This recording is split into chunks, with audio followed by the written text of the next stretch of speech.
آپ کے مطابق سبق کیسے یاد کرنا چاہیے؟ پہلے تو آپ کی رائے مجھے چاہیے. سبق یاد کرنا، اچھا ایک دوبارہ سنیے گا. سبق ایک ہے لیکچر لینا، نوٹس ٹیکنگ جسے کہتے ہیں کلاس روم. ایک ہے سبق یاد کرنا جو کہ اس نے بعد میں بیٹھ کے یاد کرنا ہے. تو سبق اچھا یاد کیسے ہو سکتا ہے تاکہ بھولے نہ؟ طریقہ کار بتائیں. اچھا جی چلیے یہ بتائیں ہمارے ہاں آلریڈی کیا کیا میتھڈز بچے استعمال کرتے ہیں؟ یہ سب اچھا یہ سب آپ نے پوائنٹس لکھتے جانے ہیں، کوئی بھی پوائنٹ غلط نہیں ہوتا. سیکھنے کے ساتھ سبق یاد ہو جاتا ہے. آپ نے جو کہا میڈم نے بتایا، میڈم نے کہا جی انڈرسٹینڈ، جب بھی انڈرسٹینڈ کر جائے گا تو کیا ہوگا؟ یاد ہو جائے گا. دوسری بات جی انہوں نے کہا کہ جو سبق پڑھا ہے اس کے پوائنٹس نکالیے اور انہیں ریوائز کر لیجیے. بہترین. یہ کہہ رہے ہیں بھائی کہہ رہے ہیں کہ سبق یاد تب ہوگا جب بچے بیٹھ کے تکرار کریں، آپس میں ڈسکشن کریں. ڈسکشن میتھڈ سے سبق یاد ہوگا. یاد رکھیے گا کوئی بھی لیسن جو ہے وہ فوٹو میموری اور ایسوسیشن سے یاد ہوتا ہے. جی آئیے جی بتائیے. انٹرسٹنگ کہانی بنا کے بھی یاد ہو سکتا ہے. جی بتائیے گا. یہ بڑی زبردست ٹیکنیک انہوں نے بتائی کہ جب بھی آپ کسی لیسن کو ڈیمونسٹریٹ کرتے ہیں، آپ اس کو سکھاتے ہیں تو وہ یاد ہو جاتا ہے. اب ہے کیا، یہ دو ٹیکنیکس ہیں بنیادی طور پہ سبق یاد کرنے کی. دو ٹیکنیکس ہیں جو کہ عرف عام میں ایک رٹا کہلاتا ہے، دوسرا لکھ لکھ کے یاد کرنا کہلاتا ہے. یاد رکھیے گا اس پہ پوری ریسرچ ہوئی ہے اور انہوں نے کہا سبق یاد کرنے کا میٹرک انٹر لیول تک کا بیسٹ میتھڈ، ایون بعد کے بھی لوگوں کے لیے بیسٹ میتھڈ اگر کوئی ہے وہ ہے SQ3R. آپ میں سے کون کون جانتا ہے؟ ہاتھ کھڑا کریں. سر آپ جانتے ہیں؟ دو لوگ جانتے ہیں. SQ3R. پھر تو مزہ آئے گا. سب زیادہ تر نہیں جانتے، سکھانے کا مزہ آئے گا. ڈاکٹر صاحب بتائیے گا SQ3R کیا ہوگا؟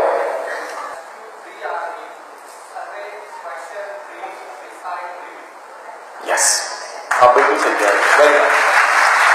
میں جناب سارے لکھ لیجیے گا. اس میتھڈ کا نام کیا ہے؟ SQ3R. S is the survey, S is the survey, Q is the question, query بھی کہتے ہیں اس کو. تھرڈ نیکسٹ ہے وہ ریڈ. نیکسٹ ریڈ کے بعد وہ ہے recall. And the third one read آز ریوائز. اچھا اب مجھے یہ بتائیے کہ ہم بے شمار کام کرتے ہیں، ان کاموں کی ترتیب ہوتی ہے کوئی. ہم گاڑی چلاتے ہیں تو یہ نہیں ہوتا پہلے گیئر ڈالنا ہے، یہ نہیں ہوتا پہلے ریس دینی ہے. پہلے اسٹارٹ کرنا ہے، اسٹارٹ کرنے کے بعد چیک کرنا ہے کہ ریس ایکٹیو ہے، بریک ایکٹیو ہے، کلچ دبانا ہے، پھر گیئر ڈالنا ہے. ترتیب ہے نا جی. کھانا کھاتے ہیں ترتیب ہے، پانی پہلے پینا ہے، پھر کھانا کھانا، بعد میں میٹھا کھانا ہے.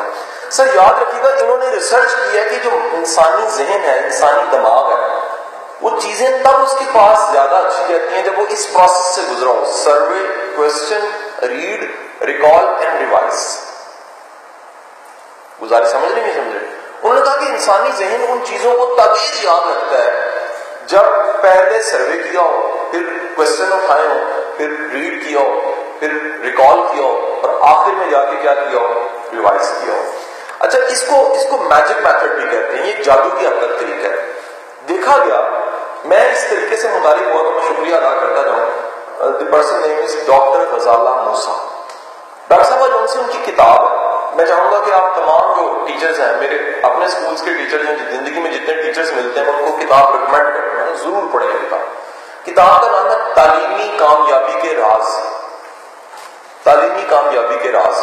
ڈاکٹر صاحبہ کا کمال یہ ہے کہ ڈاکٹر صاحبہ نے جب یہ میتھڈ سیکھا جو میں آپ کو سکھانے لگا ہوں، تو ڈاکٹر صاحبہ اس کے بعد MBBS کر رہی تھی. جب یہ ڈگری مکمل کر کے فارغ ہوئی تو ڈاکٹر صاحبہ کے پاس 11 گولڈ میڈل تھے، پتہ نہیں کتنے سلور میڈل تھے. اور ڈاکٹر صاحبہ نے بتایا کہ اگر میں نے SQ3R نہ سیکھا ہوتا تو کبھی بھی اتنی میموری میری اچھی نہ ہوتی، اتنا کچھ میں یاد نہ کرتی. غالباً ڈاکٹر صاحبہ لاہور میں گنگا رام میں سیکرٹری کی HOD بھی آج تک ہیڈ بھی. اب اس کتاب میں انہوں نے یہ میتھڈ بتایا. میں نے جب سیکھا میرے نمبر آنے لگ پڑے. میں بھی اسٹوڈنٹ تھا تب، پرانی بات ہے، کتاب میں نے پڑھی. اس کے بعد میرے شاگرد تھے، میں نے ان کو سکھایا. بے شمار ایسے بچے جو ایوریج تھے وہ لائک ہو گئے، جو نالائق تھے وہ لائک ہونے لگ پڑے. میں نے کہا یہ تو کمال. یاد رکھیے گا جب بھی بچہ اچیو کرتا ہے نا، ایک ٹیسٹ میں اچیو کرتا ہے، اس کا کانفیڈنس لیول ہائی ہو جاتا ہے. وہ کہتا ہے اگر میں ٹیسٹ میں اچھے لے سکتا ہوں تو فائنل میں بھی اچھے لے سکتا ہوں. اگر ایک ٹاپک میں اچھے نمبر آ سکتے ہیں تو میرے نمبر جو ان سے ہیں وہ پورے چیپٹر میں بھی آ سکتے ہیں. ایک کتاب کی اگر اچھی تیاری ہو سکتی ہے تو باقی سب کتابوں کی بھی تیاری. اور صرف کیا کمال ہے میتھڈ کا کمال, اور میتھڈ سمجھنے پہ آپ آئیں گے تو انتہائی آسان ہے.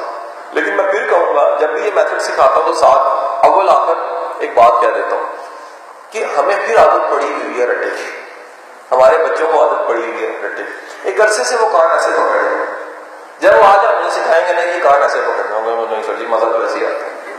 میں کہوں گا جی آپ تھوڑی سی کوشش کیجیے, کچھ ہی عرصے میں جب میں یہ میتھڈ سکھاؤں گا تو آخر میں بھی یہ کہتا ہوں 1 مہینہ اس کی پریکٹس ضرور کیجیے.